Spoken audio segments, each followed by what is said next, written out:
Bismillahirrahmanirrahim. Assalamualaikum warahmatullahi wabarakatuh.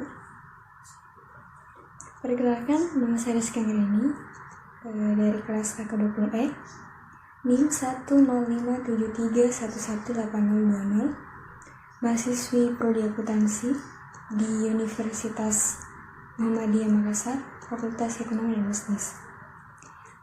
Puji syukur kita panjatkan atas kehadirat Allah Subhanahu wa Ta'ala, karena atas berkat rahmat dan hidayahnya kita masih diberikan nikmat kesehatan dan kesempatan sehingga kita bisa beraktivitas pada hari ini. Tak lupa pula salawat semoga selalu tercurahkan kepada Nabi Allah Nabi Muhammad SAW. Tak lupa pula terima kasih banyak kepada dosen pengampu mata kuliah PPKN Ibu Dr. Fatmawati Andi Mapasere MSI. Baik, pada kesempatan kali ini saya akan membawakan materi makalah yang berjudul Negara dan Sistem Pemerintahan. Sebelum saya masuk ke inti makalah saya akan menjelaskan apa itu negara. Negara adalah organisasi yang berada dalam satu wilayah tertentu yang di dalamnya terdapat rakyat dan pemerintahan yang sah. Pemerintahan tersebut memiliki kekuasaan dan wewenang untuk mengatur rakyatnya. Tujuannya untuk mengatur kepentingan bersama. Kemudian fungsi negara. Fungsi dari negara yaitu untuk mengatur kehidupan yang ada dalam seluruh wilayah negara demi untuk mencapai tujuan bersama. Selain itu, negara berfungsi untuk menjaga ketertiban masyarakat, juga untuk berusaha menyejahterakan masyarakat, membentuk pertahanan, dan juga menegakkan keadilan.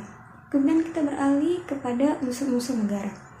Di dalam unsur-unsur negara itu meliputi rakyat, wilayah, pemerintahan yang sah, dan pengakuan dari negara lain. Kemudian kita beralih kepada bentuk negara. Bentuk negara ada dua, meliputi yang pertama itu negara kesatuan, dan yang kedua adalah negara federasi. Yang pertama adalah negara kesatuan.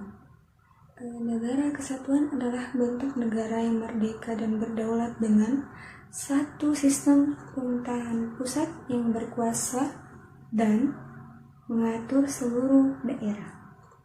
Negara yang memiliki bentuk negara kesatuan ini diantaranya Indonesia, negara kita sendiri, kemudian Jepang, Filipina, Belanda, Prancis, Italia, dan yang lainnya.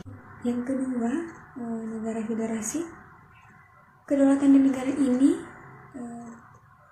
berasal dari negara bagian, di mana sebagian kedaulatan tersebut diserahkan kepada negara federal, sehingga pada hakikatnya kedaulatan itu berada pada negara bagian.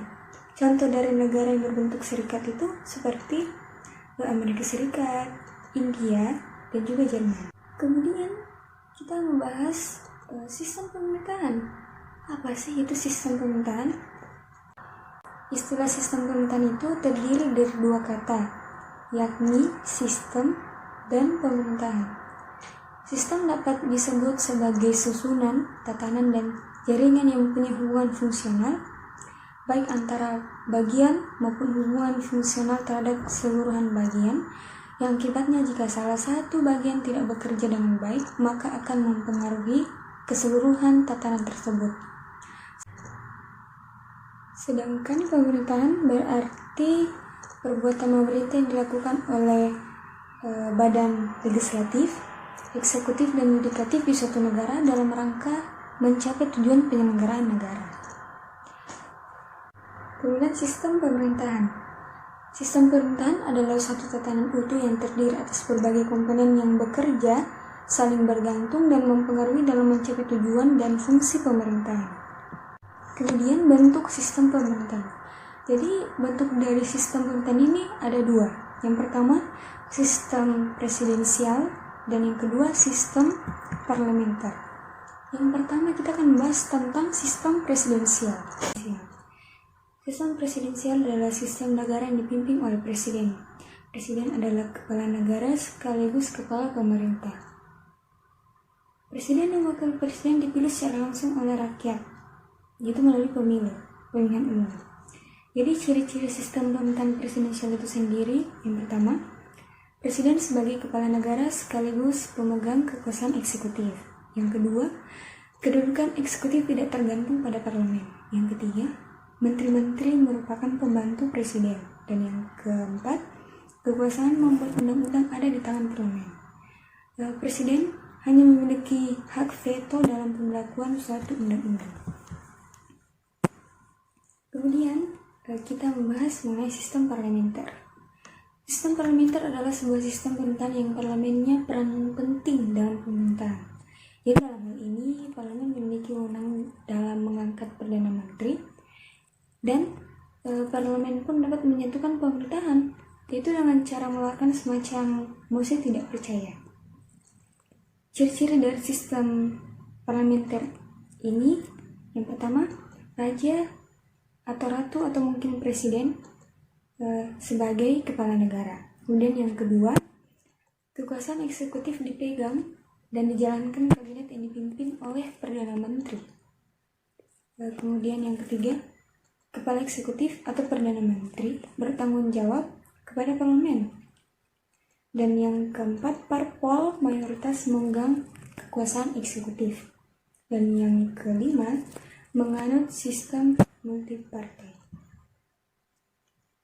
Nah, itulah tadi pemaparan materi makalah saya. Mohon maaf bila masih banyak salah kata dan juga terdapat kekurangan. Sesungguhnya yang maha benar hanyalah Allah semata. Wabillahi taufiq wal hidayah. Fastabiqul khairat. Assalamualaikum warahmatullahi wabarakatuh.